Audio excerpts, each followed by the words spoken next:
Hello dear students, कैसे हैं आप सभी। आईसीटी वर्चुअल क्लासरूम देहरादून में आप सभी का स्वागत करती हूं। मैं समता।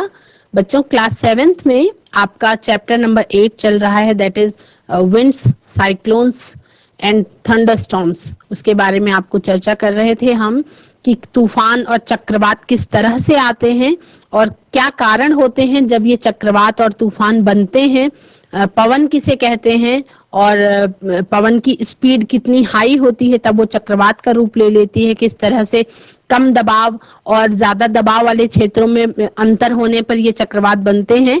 तो अब हम बिना देरी किए हुए स्मार्ट बोर्ड की तरफ चलेंगे और देखेंगे क्या क्या सावधानियां उस समय पे हमें बरतनी चाहिए। बच्चों, हम लोग चैप्टर नंबर 8 पढ़ रहे थे, विंड, स्टॉर्म्स और साइक्लोन्स के बारे में। तो आज हम थोड़ा सा आपको मैंने कौन कौन से कॉन्सेप्ट पढ़ाए हैं उसके बारे में एक बार हम देख लेंगे। मैंने आपको बताया था सबसे पहले वायु के दबाव के बारे में, एयर प्रेशर के बारे में बताया था कि एयर प्रेशर के कारण किस तरह से पतंग जो है वो हवा में उड़ती है, आसमान में उड़ती है, और किस तरह से पेड़ जो हैं वो गति करते हैं हवा के चलने पर। इसके बारे में हमने बताया था कि वायु का दबाव इसमें काम करता है। एयर प्रेशर क्या होता है, वायु का दबाव क्या होता है, उसके बारे में आप सभी ने जाना था कि air pressure refers to the force exerted per unit area of surface by the air that is directly above that surface. जब हवा चलती है उस समय पे किस तरफ को गति होती है। जैसे अगर आप हवा चल रही है तो पतंग जो है वो अपने आप हवा की दिशा की गति में क्या करता है, ऊपर की तरफ उड़ना शुरू हो जाती है। और उसके बाद हम लोगों ने और पानी उबालने वाली प्रैक्टिस करके देखी थी कि 2-3 मिनट तक अगर हम पानी उबालते हैं उसके बाद डायरेक्ट उस पर ठंडा पानी अगर डाल दें तो फिर उस कैन के साथ क्या होता है। बहुत सारी हम लोगों ने कॉन्सेप्ट समझने के लिए बहुत सारे एग्जाम्पल्स का लिया था कि किस तरह से कोल्ड वाटर जो है वो अगर कैन पे डाल देते हैं डायरेक्ट तो क्या होता है वो। फिर हमने साइकिल चलाते समय देखा था, ये कॉन्सेप्ट देखा था कि जब हम साइकिलिंग कर रहे होते हैं तो अगर जो हवा है वो विपरीत दिशा में है तो वो किस तरह से आपके शरीर पे प्रेशर लगाती है, जो आप फील भी कर सकते हैं कि साइकिल चलाते समय अगर आप वायु की विपरीत दिशा में साइकिल चला रहे हैं तो आपको बहुत ज्यादा क्या करनी पड़ती है, मेहनत करनी पड़ती है। उसके बाद आपको मैंने एक और एक्सपेरिमेंट बताया था कि ये वाला एक कागज की पतली पट्टी लेंगे हम लोग और कागज की पतली पट्टी को अगर अपने होठों के बीच में दबा करके ब्लो करते हैं, मतलब हवा बाहर की ओर फूंकने की कोशिश करते हैं, तो पेपर की जो स्ट्रिप है वो ऊपर की तरफ गति करती है। Paper strip moves upwards. क्यों? क्योंकि इस तरह से आप लोग वायु के दबाव को समझने के लिए आपको मैंने बहुत सारे एग्जाम्पल्स बता दिए। एक मैंने आपको बताया कि वायु का प्रसार होता है जब वहां पे वायु के आसपास क्या होता है, टेम्परेचर बढ़ता है। जब हवा को गर्म किया जाता है तो वायु का प्रसार होता है। और उसका एग्जाम्पल मैंने आपको दिया था बच्चों हॉट एयर बैलून्स के लिए, कि हॉट एयर बैलून्स जो कब आप लोगों ने देखे होंगे टीवी में या अगर आपने असली में भी देखे हैं तो हॉट एयर बैलून्स में क्या होता है, एक बड़ी सी टोकरी होती है जिसमें लोग बैठ के और सैर कर सकते हैं थोड़ी दूर तक आसमान में। वो क्यों? उसके अंदर जो हवा होती है उसको एक आग जला करके उसको क्या कर दिया जाता है, हवा को गर्म कर दिया जाता है, और इसीलिए उस बैलून का नाम ही हॉट एयर बैलून होता है। किस तरह से मूव करता है उसके बारे में मैंने आपको बताया था कि जब बैलून के अंदर की जो हवा है वो गर्म हो जाती है तो हवा गर्म होने पर क्या होती है, ऊपर की ओर उठती है और वजन उसका कम हो जाता है, इसलिए वो ऊपर की तरफ मूव कर जाती है, या आप ये कह सकते हैं कि वो उड़ने लगती है। ठीक है, तो ये हॉट एयर बैलून वाला हम लोगों ने कॉन्सेप्ट समझा था। फिर हमने ये जाना था कि धुआं क्यों ऊपर की ओर गति करता है, तो उसके बारे में मैंने आपको बताया था कि we have observe that smoke from a fire moves upward, ऊपर की तरफ गति करता है। वो क्यों गति करता है? क्योंकि जब आग जलती है तो आग आसपास की हवा को क्या कर देती है, गर्म कर देती है। हीट जनरेट करती है। और उसके बाद क्या होती है, जब हीट जनरेट होती है तो हवा जो है वो उसमें वायु का प्रसार होने लगता है और वो ऊपर की तरफ गति करने लगती है। The air carries the smoke along with it, और अपने साथ ही साथ वो धुएं को ही ऊपर लेकर के जाती है। और यही कारण है कि धुआं जो है वो ऊपर की ओर गति करता है। तो the movement of hot air creates a pressure difference. वायु जो दबाव है वायु का, उसमें अंतर बना देती है एक सर्टेन रीजन में। जहां पे कोल्ड एयर होती है, जो हाई प्रेशर वाली एयर होती है, वो तेजी से वहां पे आती है, और हॉट एयर जो है वो ऊपर की तरफ जाती है, क्योंकि वहां पे क्या होता है, low pressure. This results in the formation of winds. तो यही कारण है हवा के बनने का। तो इतना आपको बताया था कि जो गर्म जगह होती है बच्चों, वहां पे वायु का दबाव कम होता है, लेकिन जो ठंडी जगहें होती हैं, जैसे आप पहाड़ों की बात कर ले, तो हमेशा पहाड़ों से हवा नीचे की तरफ चलती है। कभी ऐसा नहीं होता कि नीचे से हवा पहाड़ की तरफ जाएगी। उसका रीजन ये होता है कि ठंडे से गर्म की तरफ हवा चलती है। Air always moves from region of high pressure, जहां पे हवा का दबाव ज्यादा होता है, वहां पे टेम्परेचर कम होता है, तो उसी तरफ से दिशा जो है वो ऊपर से नीचे की तरफ होती है, to a region of low pressure, जहां पे हवा का दबाव कम होता है लेकिन टेम्परेचर क्या होता है, हाई होता है। तो उसी से विंड फॉर्मेशन होती है। इसके बारे में आप पिछले कुछ सेशंस में पढ़ चुके हैं, विंड फॉर्मेशन के बारे में, कि किस तरह से हम अगर आंधी चल रही है और उसमें हम चलने की कोशिश करें तो किस तरह से हवा हमारे शरीर पे दबाव बनाती है, ये आपने जाना था। Winds blow from a region of low temperature to a region of high temperature because of a difference in the atmospheric pressure. क्या कारण होता है, वातावरण में जो वायु का दबाव होता है उसके अंतर के कारण ही हवा लो टेम्परेचर से हाई टेम्परेचर की तरफ चलती है। जैसे कि आप समझ सकते हैं कि मसूरी से देहरादून की तरफ हवा चलती है, कभी देहरादून से मसूरी की तरफ हवा नहीं चलेगी, क्योंकि ऊपर ठंडी होती है और नीचे उसकी तुलना में टेम्परेचर ज्यादा होता है। अब a region with a high temperature has a low pressure. मैं आपको बार बार पिछले कुछ सेशंस में बता चुकी हूँ कि जहां पे वायु का दबाव कम होता है वहां पे हमेशा ही तापमान क्या होता है, थोड़ा ज्यादा होता है। और जहां पे हवा का दबाव ज्यादा होता है वहां पे तापमान क्या होता है, कम होता है, क्योंकि वहां पे हाई एयर डेंसिटी होती है, यानी कि वायु का घनत्व जो है वो बहुत ज्यादा होता है। और फिर मैंने आपको लैंड ब्रीज और सी ब्रीज के बारे में बताया था।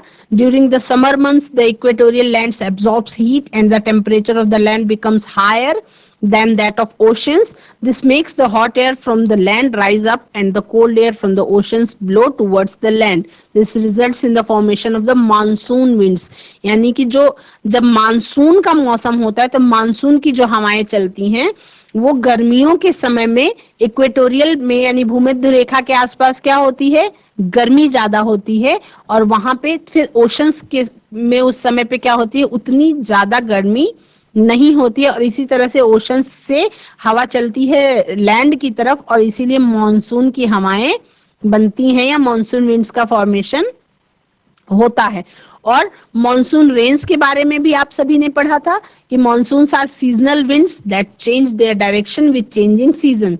मौसम के बदलाव के साथ साथ मॉनसून जो है, मॉनसून में चलने वाली हवाएं भी मौसमी हवाएं होती हैं, और मौसम के बदलाव के साथ साथ वो हवाएं रहती हैं।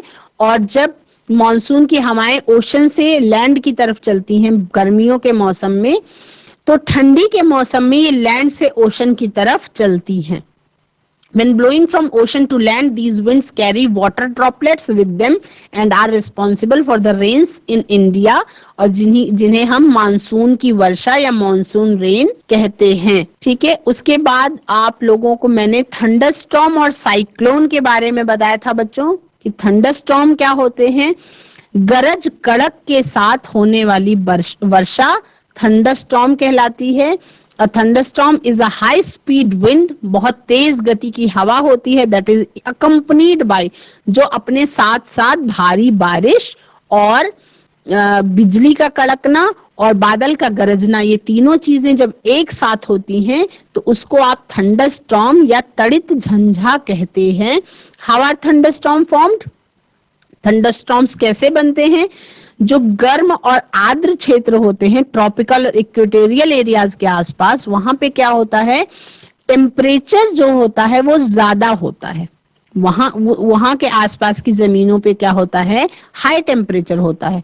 तो ये जो हाई टेम्परेचर होता है ये कॉज करता है एयर टू मूव अपवर्ड, वहां की हवा को वो ऊपर जाने के लिए वो फोर्सफुली ऊपर की तरफ जाती हैं, और अपने साथ साथ क्योंकि वहां पे टेम्परेचर ज्यादा है तो अपने साथ साथ वो वाटर वेपर को भी जो प्रेजेंट है एयर में उनको लेकर के जाती हैं हायर एल्टीट्यूड पे, यानी बहुत ऊंचाई वाले क्षेत्रों में लेके जाती हैं। और जब हायर एल्टीट्यूड पे वाटर वेपर्स पहुंचते हैं, चूंकि हायर एल्टीट्यूड पे क्या होता है, टेम्परेचर बहुत कम होता है, तो जब वहां पे वो पहुंचते हैं तो वाटर वेपर्स फ्रीज होने लग जाती हैं, और इसी कारण से ऊपर बर्फबारी होती है और नीचे बहुत ज्यादा तेज बारिश होती है, और उसके बाद वो पृथ्वी पर गिरने लगती हैं। उन्हीं बूंदों को हम बारिश के रूप में जानते हैं। ये अचानक होने वाला जो उतार चढ़ाव है, गर्म गर्म हवा जो ऊपर की तरफ जाती है और ठंडी बूंदें जमीन पे गिरने लगती हैं, इसी कारण से क्या होता है, लाइटनिंग और थंडर होता है, यानी कि गरज और कड़क के साथ बारिश होती है, बिजली भी गिरती है, और इसका सामना ऊपरी क्षेत्रों में रहने वाले लोगों को बहुत ज्यादा करना पड़ता है, क्योंकि वहां पे इससे बहुत ज्यादा जीवन का भी नुकसान हो जाया करता है।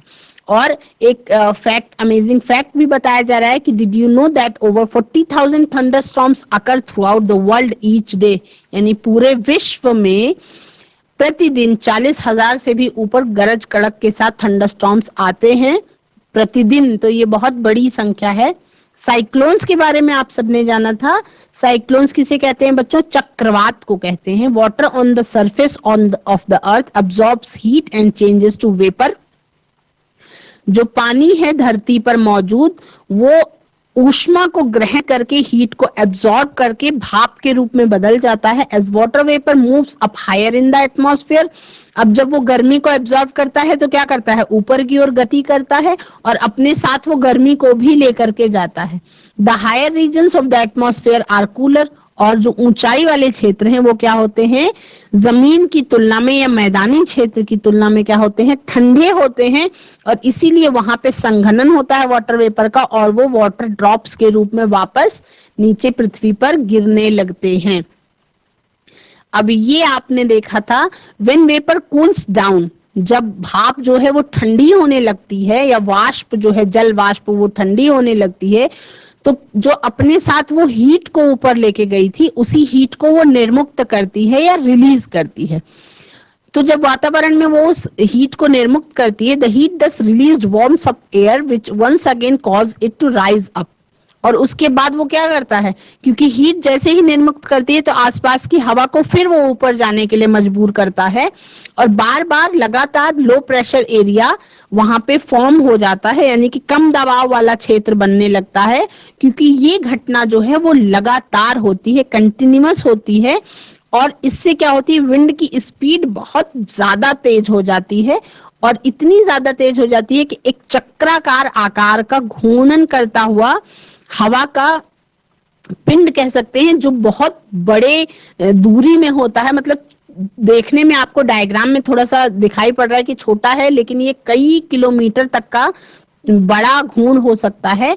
तो इस तरीके का जब चक्रवात आता है, तो चक्रवात का मतलब है कि चक्कर खाता हुआ हवा, आप इसको एकदम साधारण भाषा में कहते हैं चक्रवात। वात का मतलब वायु से है और चक्र का मतलब चक्कर से है। तो लगातार चक्कर खाती हुई हवा अगर बहुत तेज स्पीड में आती है तो अपने साथ साथ क्या लेकर के आती है बच्चों, विनाश लेके आती है, क्योंकि वो बहुत स्पीड उसकी इतनी ज्यादा हाई होती है कि साधारण आदमी के लिए अंदाजा लगा पाना मुश्किल है। मेरे आपके लिए उसको अंदाजा लगा पाना भी बहुत मुश्किल है, केवल हम उसको पढ़ सकते हैं और बता वही सकता है जिसने कभी फील किया हो। This cycle of the result of formation of a very low pressure system with high wind speed revolving around it, this weather phenomenon is known as a cyclone. और इसी प्रक्रिया को क्या कहते हैं, चक्रवात कहते हैं। उड़ीसा में भी ये चक्रवात आया था। इसकी हाइट साइक्लोन की कितनी हो सकती है? मैंने आपको कल के सेशन में भी बताया था कि 10 किलोमीटर से 15 किलोमीटर तक की इसकी हाइट हो सकती है। और ये जो इसमें बीच में जो जिस जगह पे चक्रवात का सेंटर होता है, जिसको आप झंझा नेत्र कहते हैं, आपकी हिंदी की किताब में वो झंझा नेत्र के रूप में लिखा हुआ है, उसको आई ऑफ द साइक्लोन कहते हैं। वो कम से कम 30 किलोमीटर से लेकर के 65 किलोमीटर तक का उसका डायमीटर या व्यास हो सकता है, यानी इतनी दूरी में ये फैला हुआ हो सकता है। और जहां पे आई ऑफ द साइक्लोन वाला एरिया होता है, वहां पे क्या होती है, एकदम शांति होती है, यानी कि चक्रवात उस जगह पे नहीं एक्टिव होता है, क्योंकि हवा उस जगह पे नहीं चल रही होती, उससे दूरी में चल रही होती है। तो साइक्लोन्स में extend up to 150 kilometres with wind speed of about 150 kilometre से 250 किलोमीटर प्रति घंटे की रफ्तार की हवा होती है, या उससे ज्यादा भी हो सकती है। तो आप ये समझ सकते हैं कि मान लीजिए 250 किलोमीटर किसी को अगर अपनी कार से जाना है, तो कम से कम, बहुत तेज भी कार चलाएगा तो कम से कम 3-4 घंटे लगेंगे पहुंचने में। लेकिन ये हवा कितनी तेज होती है कि 250 किलोमीटर 1 घंटे में जा रही है, तो इसका मतलब कि स्पीड का अंदाजा लगाया जा सकता है। 250 किलोमीटर प्रति घंटे की स्पीड का मतलब है कि 1 घंटे में 250 किलोमीटर वो पहुंच गई। यानी कि अब जैसे मान लीजिए अगर देहरादून से दिल्ली जाना है, 1 घंटे में कोई पहुंच जाए, तो कितनी रफ्तार कितनी ज्यादा होगी, तो उतनी ही ज्यादा इन साइक्लोन्स की रफ्तार होती है, इसीलिए ये विनाशकारी होते हैं। साइक्लोन्स जो हैं अमेरिकन कॉन्टिनेंट में, यानी कि अमेरिकी महाद्वीप में, साइक्लोन्स को हरिकेन्स के नाम से जाना जाता है। और इन्हीं चक्रवातों को, इन्हीं साइक्लोन्स को फिलीपींस और जापान में टाइफून्स के नाम से भी जाना जाता है। ठीक है, चैप्टर आपका आज पूरा रिवाइज हो रहा है, और कल अगले सेशन में क्या करेंगे, हम इस चैप्टर के क्वेश्चन आंसर करेंगे बच्चों। साइक्लोन्स डिस्ट्रक्टिव क्यों होते हैं, ये आप समझ चुके हैं कि हाई विंड स्पीड के कारण। अब विंड स्पीड इसकी कितनी है, 150 किलोमीटर से 250 किलोमीटर प्रति घंटे की रफ्तार से अगर हवा चल रही है, तो वो अपने साथ साथ सारे घर उड़ा ले जाएगी, सारे पेड़ पौधों को उड़ा ले जाएगी, इलेक्ट्रिक पोल्स को उड़ा ले जाएगी, और सारे संचार साधनों को भी क्षतिग्रस्त कर देगी। तो कभी भी जब सुनामी या तूफान या चक्रवात ऐसे आता है, तो कितना भयावह नुकसान होता है, ये सबके बारे में आपको पता है। क्या होता है, लो प्रेशर फॉर्म होता है, इसी कारण से ये चक्रवात बनते हैं। और उस समय पे बहुत हैवी रेन्स होती हैं। हैवी रेन्स के कारण क्या होती है, कभी कभी बाढ़ जैसी स्थिति भी बन जाती है। अब उस समय पे क्या सेफ्टी मेजर्स हैं जो साइक्लोन्स और टॉर्नेडोज वाले क्षेत्रों में रखे जा सकते हैं, वो ये हैं कि अथॉरिटीज जो हैं, गवर्नमेंटल अथॉरिटीज हैं, उनकी बातों को हमेशा सुनना चाहिए ध्यान से, और मौसम विभाग की जो भी अनाउंसमेंट्स होती हैं उन पर ध्यान देना चाहिए। और क्या करना चाहिए, रोड्स को डैमेज कर देती हैं फ्लड्स, तो उस एरियाज में जाने से बचना चाहिए। डोमेस्टिक एनिमल्स को और व्हीकल्स को, हाउस होल्ड गुड्स को, इनको सबको सेफर एरियाज में यानी सुरक्षित क्षेत्रों में ले जाने के लिए पहले से इंतजाम करना चाहिए। और जो इमरजेंसी फोन नंबर्स हैं पुलिस के, फायर ब्रिगेड के, मेडिकल सेंटर्स के, वो भी परिवार के सभी सदस्यों को जानना चाहिए। कुछ प्रिकॉशंस और भी हैं, जैसे कि हायर एल्टीट्यूड वाले एरिया में फ्लड फॉलो साइक्लोन्स, जो बाढ़ होती है वो हमेशा चक्रवात के बाद बाढ़ आ जाती है, तो वहां पे ऊपरी एरिया में थोड़ा सा शिफ्ट होने की कोशिश करनी चाहिए। और बाहर केवल मौज मस्ती के लिए समुद्र के किनारे पर उस दौरान घूमने बिल्कुल भी नहीं जाना चाहिए। ठीक है, और क्या है, पीने के पानी के लिए ड्रिंकिंग वाटर जो है वो केवल स्पेसिफिकली जो पीने के पानी है उसी को यूज करना चाहिए, क्योंकि दूसरा पानी अगर आप पीने के लिए इस्तेमाल करते हैं तो वो संदूषित हो सकता है, कॉन्टेमिनेटेड हो सकता है। और क्या है, फर्स्ट एड किट्स और वाटर एंड फूड, इनकी इमरजेंसी सप्लाईज पर ध्यान रखना चाहिए, और जरूरत के हिसाब से खाने को स्टोर भी करना चाहिए। और जब उस समय पे साइक्लोन्स आते हैं तो क्या करना चाहिए बच्चों, टूटी हुई तारों को, स्विचेस को और कटे फटे तारों को छूना नहीं चाहिए। और इलेक्ट्रिकल अप्लायंसेस का जो यूज है, उपयोग है, वो बहुत ज्यादा सावधानी पूर्वक और बहुत ध्यान से करना चाहिए, क्योंकि उस समय करंट लगने के चांसेस बहुत ज्यादा होते हैं। और क्या कर सकते हैं, constructing tornado shelters, shutting down of all the doors and windows, sitting underneath a bench or a table inside the house। अगर आ जाए चक्रवात, उस समय पे आप बिल्कुल जैसी पोजीशन दिखाई पड़ रही है इस तरह से अपने घुटनों के बल आप अगर नीचे बैठे तो बचने की संभावना होती है। Bending on your knees and bowing down by protecting the head with your hands with help shield the body from fatal injuries. तो इस तरह से कोई बुरा नुकसान ना हो उससे आप बच सकते हैं। along with the knowledge of cyclones, advancement in science and technology can help develop better prediction and warning systems। तो अब जो विज्ञान है और प्रौद्योगिकी है, इन्होंने इस तरह से इतना अच्छा विकास किया है कि अब जो है प्रेडिक्शंस हैं, जो मौसम का पूर्वानुमान है और वार्निंग चेतावनी का जो सिस्टम है वो थोड़ा सा ज्यादा एडवांस है। तो अब जो चेतावनी आती है या जो मौसम का पूर्वानुमान होता है, आप ये कह सकते हैं कि वो थोड़ा सा ज्यादा कॉम्पैक्ट होता है और वो एग्जैक्ट होता है। मतलब अगर अनाउंसमेंट हो रही है तो जरूर ही इस तरीके की घटनाएं होती हैं। मतलब कि उन्नत प्रौद्योगिकी सहायक सिद्ध हुई है। साइंस का जो विज्ञान का विकास हुआ है, तो विज्ञान हमें इस चीज में बहुत अच्छी हेल्प करता है। उससे मौसम का पूर्वानुमान बहुत अच्छी तरह से लगाया जा सकता है। With time predictions about the occurrence of cyclones and tornadoes have become very accurate। बहुत accurate पूर्वानुमान आ जाते हैं with the help of satellites, radar systems।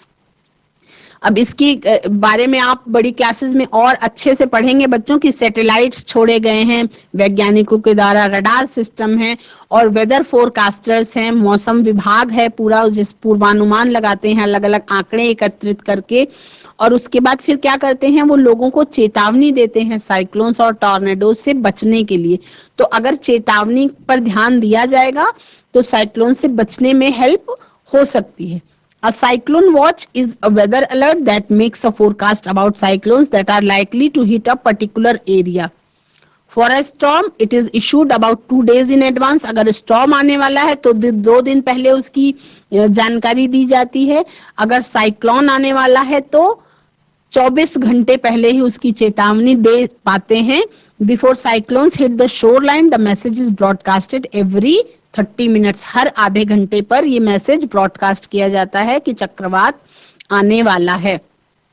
अब these systems are used by several national and international agencies। An instrument used to study the speed of winds is called anemometer।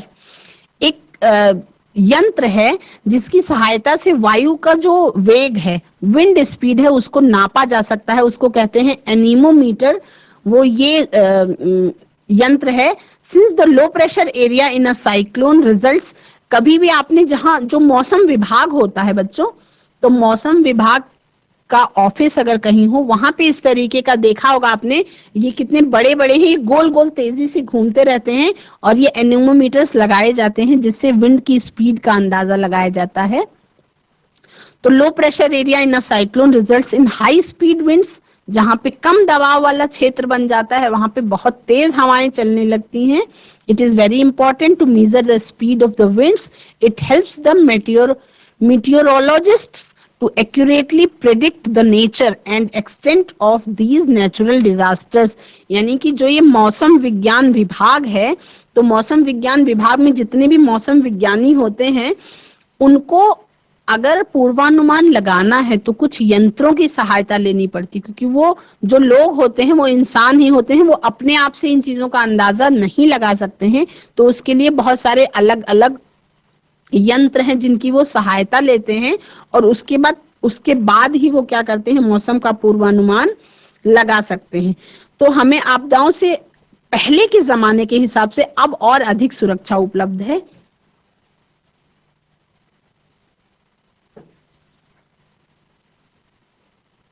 तो बच्चों ये chapter हम लोगों का यहाँ पे कंप्लीट हो गया है। एनीमोमीटर्स के बारे में आपने पढ़ लिया है। अगले सेशन में हम क्या करेंगे, चैप्टर का क्वेश्चन आंसर करेंगे। तो बच्चों आज हम लोगों का चैप्टर नंबर 8 चक्रवात और तूफान के बारे में कंप्लीट हो चुका है। आपको चैप्टर अच्छी तरह से कॉन्सेप्ट सारे समझा दिए गए हैं और बहुत सारे कारण बताओ भी समझाए गए हैं कि क्यों पतंग उड़ती है, क्यों हॉट एयर बैलून्स कैसे गति करते हैं। अगले सेशन में हम इस चैप्टर के एक्सरसाइज करेंगे। तब तक के लिए आप सभी खुश रहिए और मन लगा करके पढ़ते रहिए।